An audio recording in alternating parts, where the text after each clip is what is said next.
Graça e paz para vocês. Hoje nós temos a celebração da Ceia do Senhor.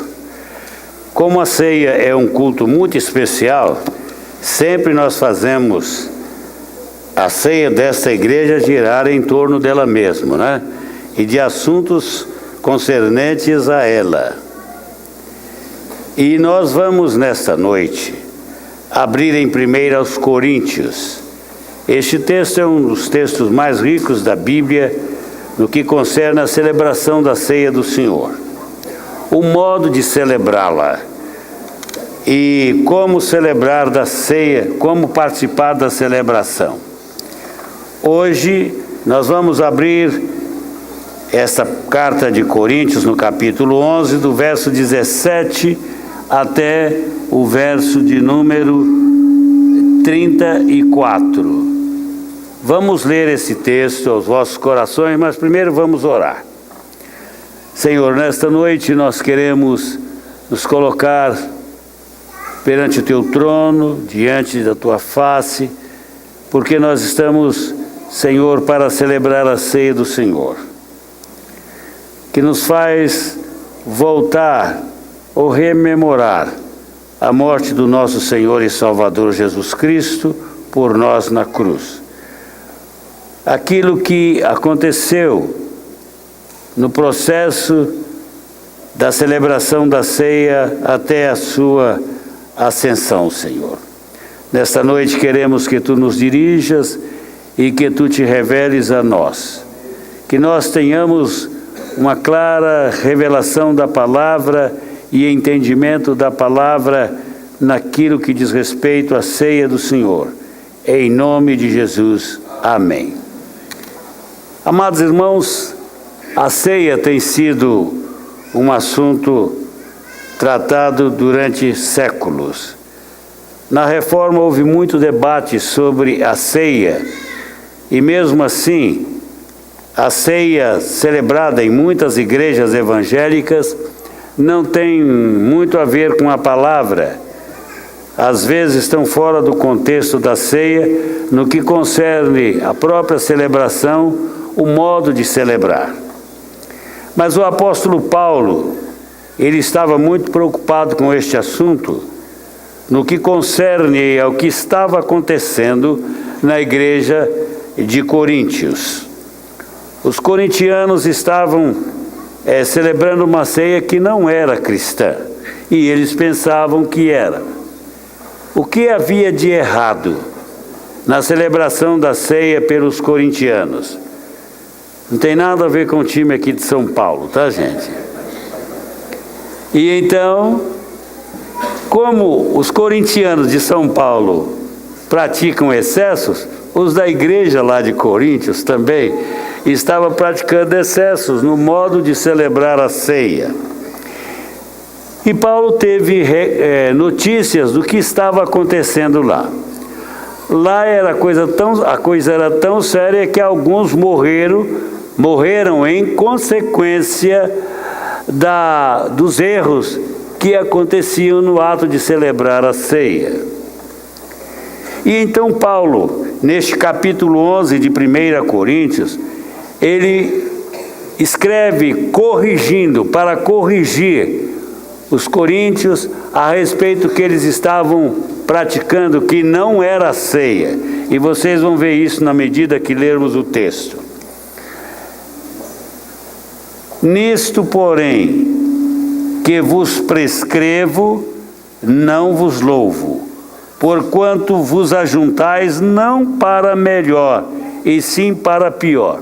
Era uma reunião de igreja evangélica ou cristã que se reunia para pior. Por quê? Porque estavam errando quanto à prática da ceia. E Paulo diz: estou informado haver entre vós divisões, quando vos reunis na igreja, e eu em parte o creio, porque até mesmo importa que haja partido entre vós, para que também os aprovados se tornem conhecidos em vosso meio. Quando, pois, vos reunis, no mesmo lugar, não é a ceia do Senhor que comeis.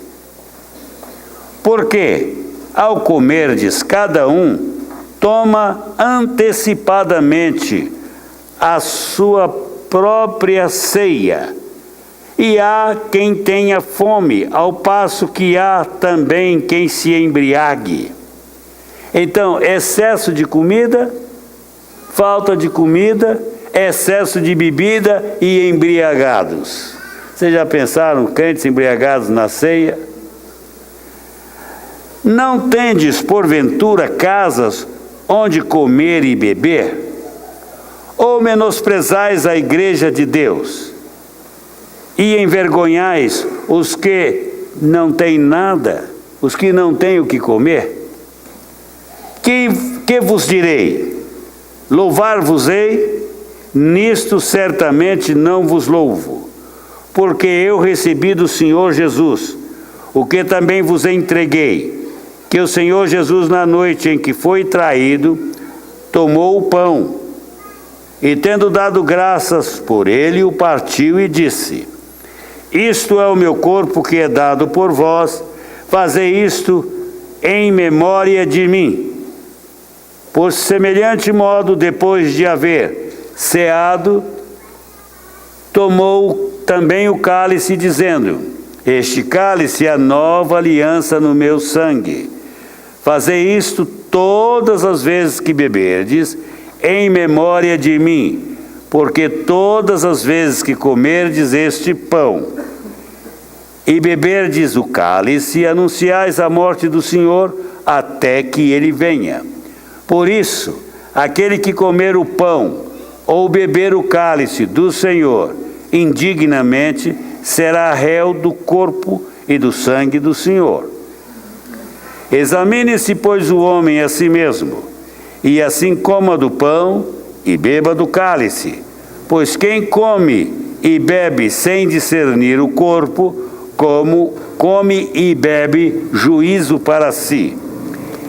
Eis a razão porque há entre vós muitos fracos e doentes, e não poucos que morreram. Porque se nos julgássemos a nós mesmos, não seríamos julgados. Mas quando julgados, somos disciplinados pelo Senhor, para não sermos condenados com o mundo. Assim, pois, irmãos meus, quando vos reunis para comer, esperai uns pelos outros. Se alguém tem fome, coma em casa, a fim de não vos reunirdes para juízo. Quanto às demais coisas, eu as ordenarei quando for ter convosco. Mas agora estou corrigindo vocês. Amém? Senhor, fala ao nosso coração através da palavra nesta noite. Queremos ser instruídos. Queremos, Senhor, ser esclarecidos. Queremos saber a verdade da Tua palavra, que é a Tua revelação. Fala conosco e usa-nos agora, Senhor, em nome de Jesus. Amém. Pois bem, irmãos, a forma como Paulo explica aos coríntios o significado e ordem da ceia do Senhor é digna de considerar-se cada vez que se celebra este ato ou esta cerimônia. Consideremos o que Paulo ensina. Primeiro, Paulo, para pôr as coisas no lugar, ele diz a origem do seu ensinamento. Ele fala de onde ele recebeu o seu ensinamento.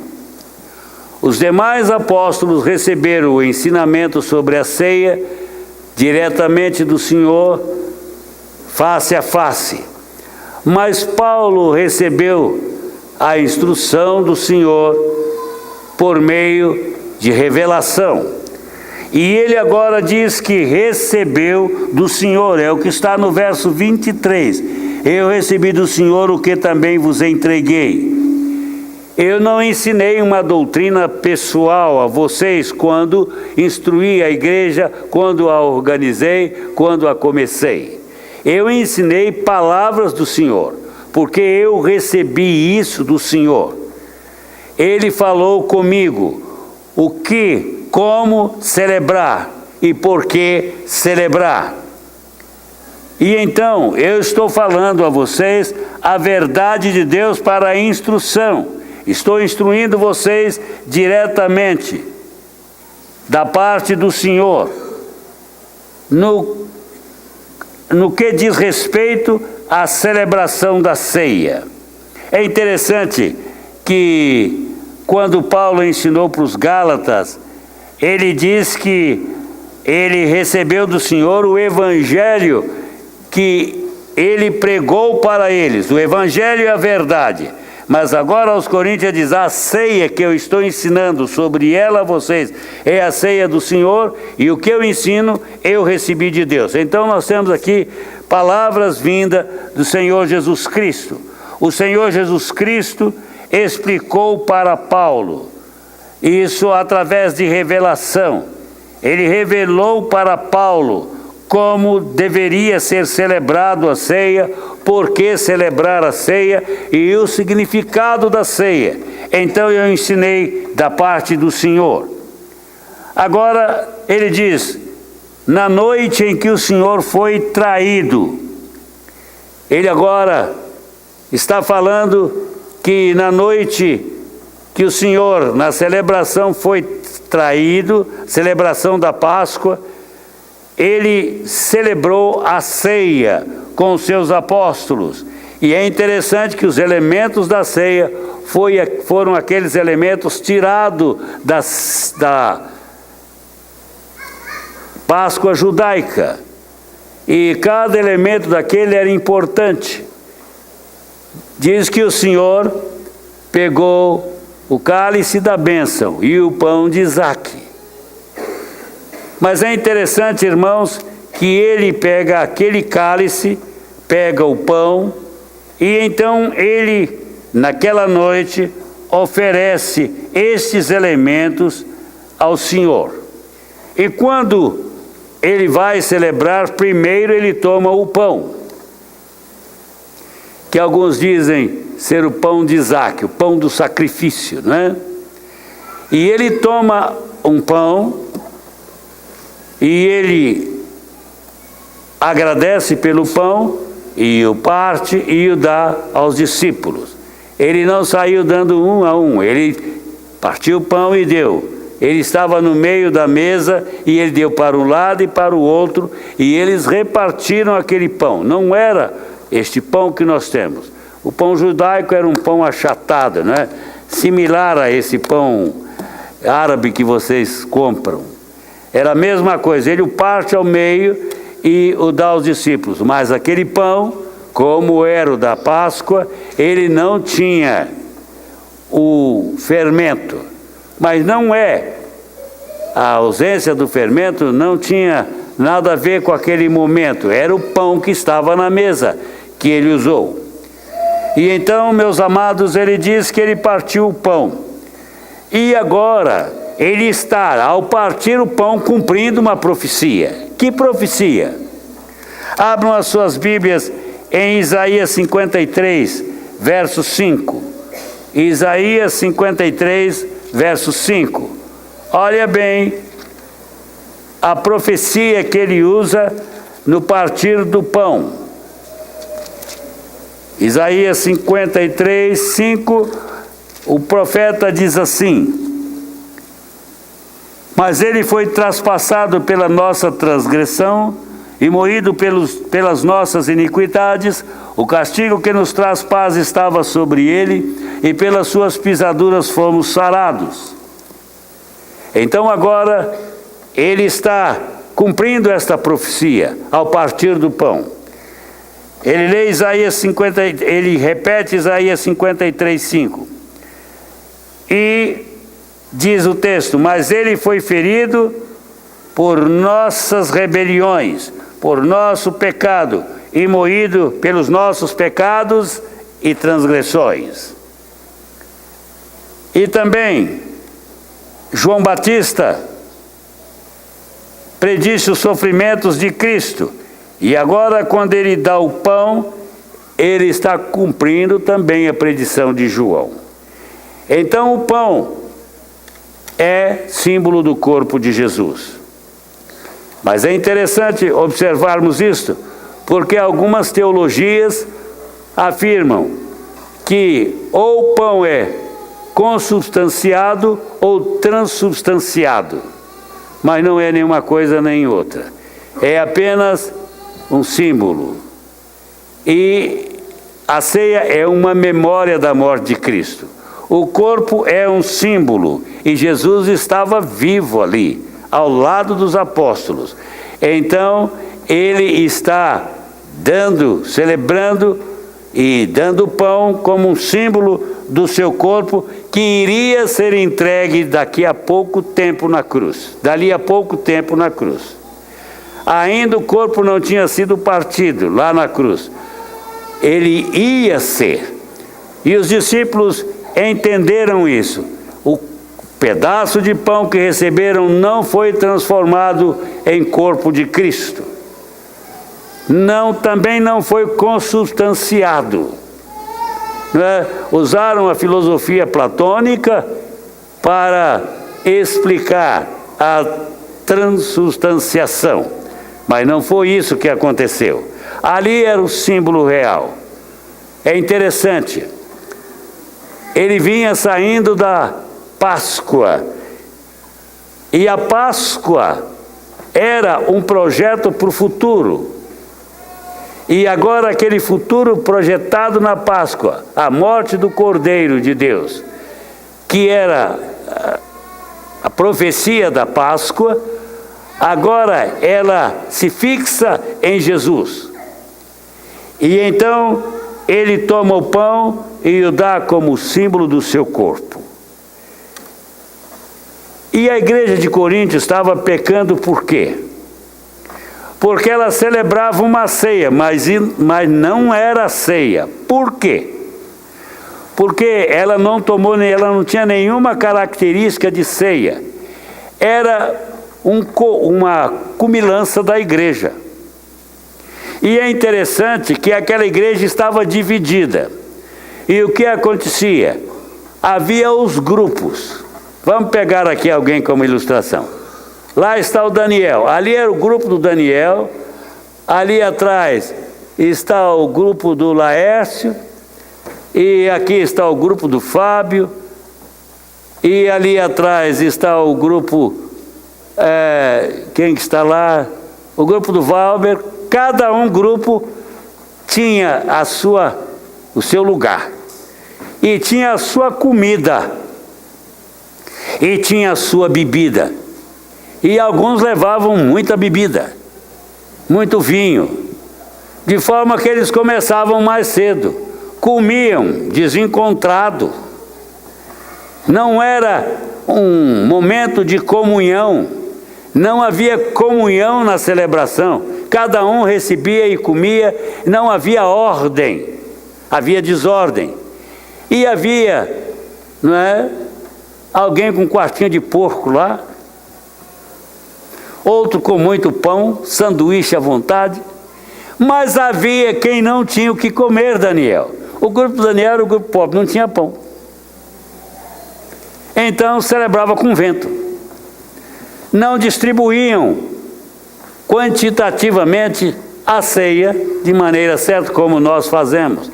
Cada um recebe o seu pão.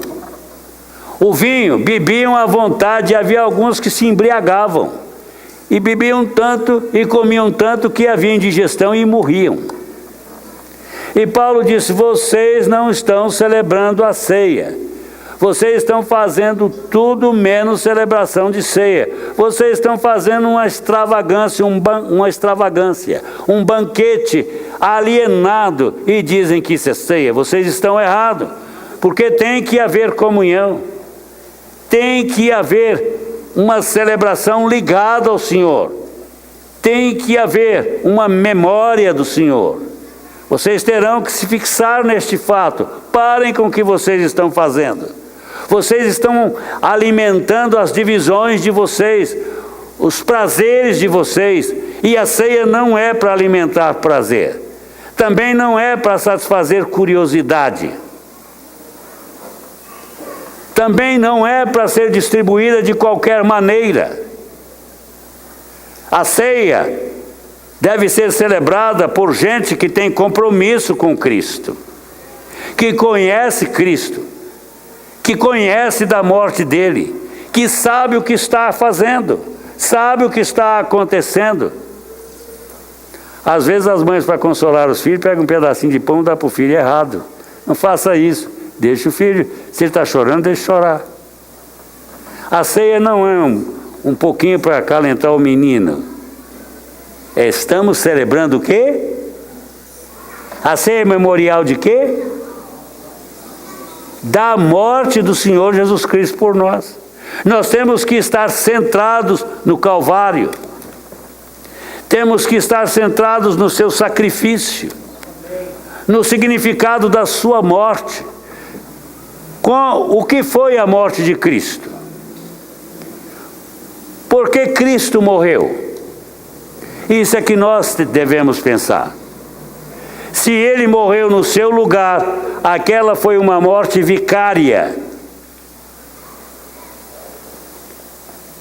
E foi uma morte para dar vida a você. Ele morreu a sua morte. Ele morreu em lugar de, por isso, morte vicária. E o crente deve ter isso bem presente. O Senhor morreu por mim. Porque isso nos conduz a um fato. Ele morreu por mim para que eu vivesse a sua vida, para que eu partilhasse da sua vida, do seu reino, da sua herança. E por isso é uma hora muito importante, na qual nós temos que tomar decisões, às vezes sérias. Temos que corrigir o curso de uma vida que não está dentro dos parâmetros bíblicos. Isso é sério. O pão não vai melhorar a sua vida no sentido de tirar doenças. Não é para isso. O pão é memorial. Você está ligado a Jesus na celebração da ceia. É momento de você tomar posição na sua vida. É momento de você se lembrar do porquê Jesus morreu. Porque isso está ligado à missão, a projeto de vida. É na ceia que você se lembra de que você é discípulo e com um compromisso. De quê? De testemunhar da morte de Jesus. Você testemunha dele. E ali naquele momento você renova os seus votos, renova o seu relacionamento com Cristo. Você partilha do momento da sua crucificação, do momento da sua morte. Você participa de todo o ministério da redenção quando você toma a ceia. E você vai lembrar do Senhor que deu a sua vida por você. Ele decidiu dar a sua vida. Ele disse: ninguém tem poder de tirar a minha vida. Só podem tirá-la porque eu dou este direito. Eu é quem dou o direito de vocês me matarem, me crucificarem. Porque se eu decidisse, ninguém tocaria em mim. Eu derreteria esse mundo a hora que eu quisesse. Mas eu decidi dar a minha vida por você, e você deve ter isso na sua mente. O meu Senhor morreu por mim.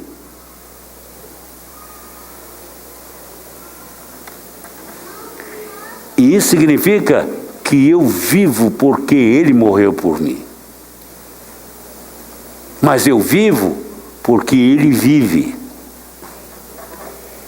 E porque Ele vive, eu posso ter esperança de um futuro. Irmãos, é muito sério este momento. E eu tenho orado muito por isso. Para que nós voltemos para a palavra. para a vivência da palavra, para a prática da palavra. É um momento de comunhão uns com os outros. É um momento de confissão, de corrigirmos o curso da nossa vida. Avaliarmos o curso da nossa vida. Avaliarmos a nossa história. O que eu tenho feito com tudo que Jesus fez por mim? O que você tem feito? Então, nesta noite, nós vamos celebrar esta ceia, centrados na verdade de que tudo isto aconteceu por nós. E que esta é uma festa em memória de Cristo. E tendo na lembrança a sua palavra, não é?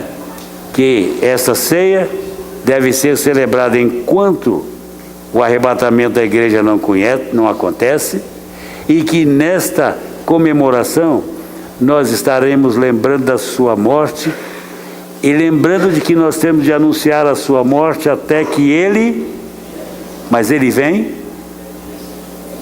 mesmo. Você está aguardando que ele venha? Quando? Quando ele vem? Você tem prestado atenção na marcha da história? Você tem vivido com sabedoria e observado a história? O que está acontecendo na história? Podemos continuar a ter esperança ou não? Aí que eu creio que nós temos que voltar a cantar o cantor. Os sinais da sua vinda, mas se mostram cada vez. Vencendo vem Jesus. Isso traz ao nosso coração recordações e também nos conduz a uma tomada de posição. Irmãos, nós estamos mesmo aguardando a vinda de Jesus, vivemos uma vida de expectativa. Eu gosto muito da história daquele menininho que ele amava muito o pai. E ele tinha um relacionamento muito profundo com o pai. E ele estava bem pequeno. Muito falador. E quando o pai marcou uma viagem, o pai sentou com ele e explicou que ele iria viajar, que ele ia ficar uns tempos fora, mas que ele voltaria. Aí o menino perguntou: quando o senhor vai voltar? Ele disse: meu filho, vou voltar quando as folhas caírem das árvores. Quando elas amadurecerem e cair das árvores, é que eu vou voltar. E ele foi viajar. E o menininho, de vez em quando, sempre chegava para a mãe e dizia assim: mãe, o pai já está vindo.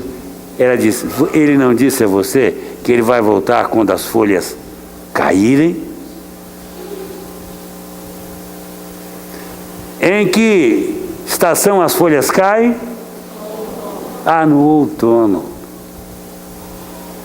E a mãe disse: é no outono que as folhas caem.